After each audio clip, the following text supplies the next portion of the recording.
Obadiah, a short book with one of God's most powerful messages. What if one of the most vital messages for our time is hiding in the one Old Testament book you might have overlooked? It's only 21 verses. You can read it in less than 5 minutes. But the Book of Obadiah, the shortest book in the Old Testament, packs a powerful life lesson. It's a story about a nation so proud, it thought it was untouchable. And if you stay with me to the end, you'll see how this tiny book's warning against pride and its vision of hope speaks directly into our world today. Welcome to the Open Table. The Old Testament has 39 books, but Obadiah's message is a direct takedown of a nation that got drunk on its own security, a nation that high-fived and celebrated while its brother's house burned. His name means servant of Yahweh, and it's the perfect name for a prophet sent to deliver a message about humility. This warning isn't just ancient history, it's a direct challenge to the temptations we all face. And before we wrap up, I'll share the most powerful part of this prophecy, a single line that could change everything. The historical problem, a family feud that became a war. To get why Obadiah is so fired up, we have to go way back to a family drama that literally started in the womb. The story begins with twin brothers, Jacob and Esau. Even before they were born, they were fighting. Esau, the firstborn, was owed the birthright. But in a moment of weakness, he traded it all to Jacob for a bowl of stew. Later, Jacob tricked their aging father and stole the family blessing for good. That betrayal sparked a hatred in Esau that would poison his family line for centuries. Jacob's descendants became the nation of Israel. Esau's became the nation of Edom. These weren't just neighbors, they were family, but the relationship was toxic. Have you ever seen a small grudge from the past poison a relationship for years? It's a heavy thing to witness. The Edomites settled in the rugged mountains of Seir. Their capital, Selah, what we know today as Petra, was carved straight into sheer cliffs, a fortress they believed was unconquerable. Living up in those heights, they grew fiercely arrogant. The bad blood boiled over again and again. Edom refused Israel passage during the Exodus and constantly raided Judah. This long, simmering feud finally exploded in 587 BC when the Babylonian Empire laid siege to Jerusalem. The walls were breached, the temple was destroyed, and the people of Judah were killed or exiled. In that moment of total devastation, Israel's darkest hour, they looked to their brother nation, Edom, for help. What they got instead was a knife in the back. Edom's pride and betrayal, the sins from the mountaintop. Obadiah's prophecy reads Edom a list of charges, and it all starts with pride. Obadiah 1:3 says, "The pride of your heart has deceived you, you who live in the clefts of the rock, in your lofty dwelling. Who say in your heart, 'Who will bring me down to the ground?'" Edom put its faith in its real estate. They looked at their mountain fortresses, their nests carved among the stars, and thought they were untouchable.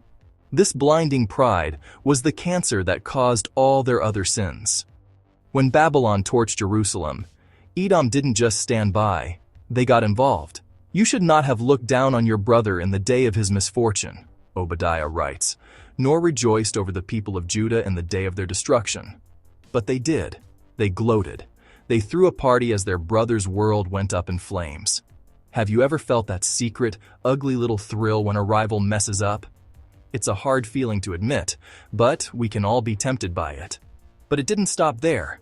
They looted the fallen city, and then, in the most sickening move of all, they stood at the crossroads to cut off escaping Israelite refugees, handing them over to the enemy. This wasn't just national opportunism, it was a deep, familial betrayal. And for that, God sent Obadiah with a message. Judgment is coming. For 14 verses, the prophecy is a laser beam pointed straight at Edom. But then, in verse 15, everything shifts, and the message goes global. Obadiah declares, "For the day of the Lord is near upon all the nations. As you have done, it will be done to you. Your deeds will return on your own head." This is the huge pivot in the book. The day of the Lord is a time when God steps directly into history to bring justice. Obadiah uses Edom as a case study for a principle that applies to everyone for all time. You reap what you sow. God's justice isn't random. As you have done, it will be done to you. It's a sobering thought, isn't it? that God is watching and that our actions, and even our attitudes toward others, have eternal consequences. This isn't just a warning to an ancient kingdom of cliff dwellers. It's a warning to us about the pride that whispers, "I'm self-made. My job, my money, my reputation, that's my security." And the prophecy came true. The Edomites were eventually driven from their rock fortresses and vanished from history. Obadiah teaches us that in the end, no one gets away with anything. So, how does this ancient prophecy apply to you? The Book of Obadiah holds up a mirror and forces us to check our own hearts. First, it's a daily gut check on our pride. Edom's mistake was trusting its own strength. We do the same thing when we put our ultimate security in a job title or a bank account. It forces us to ask ourselves, where is my trust really? James 2:4 says, God opposes the proud, but gives grace to the humble. Second, we are called to respond to the pain of others with compassion. Edom did not merely stand by during Israel's suffering, they rejoiced in it. Scripture warns us against this same temptation, the sinful satisfaction that takes root when we quietly take pleasure in another person's downfall. God calls us instead to mourn with those who mourn and to guard our hearts against pride disguised as indifference. Instead of gossiping, we're called to mourn with those who mourn and stand up for those being crushed. Third, we must trust in God's ultimate justice.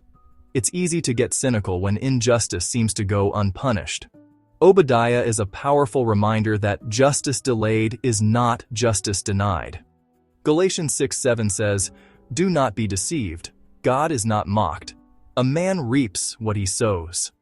This truth frees us from the burden of revenge, allowing us to pray for our enemies, knowing God is a perfect judge. The hope and restoration.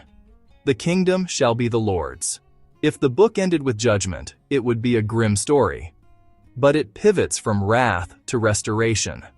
The last few verses of Obadiah paint a beautiful picture of hope. While Edom is torn down, Mount Zion, a symbol for God's people, will be restored. Obadiah prophesies that the exiles of Israel will come home and retake not only their own land, but also the land of their enemies. This is more than a reversal of fortunes. It's a vision of God's kingdom breaking into our broken world. And now we come to that powerful line I promised. The book closes with one of the most definitive statements in the Old Testament, "And the kingdom shall be the Lord's." This is the ultimate hope, fulfilled in the New Testament.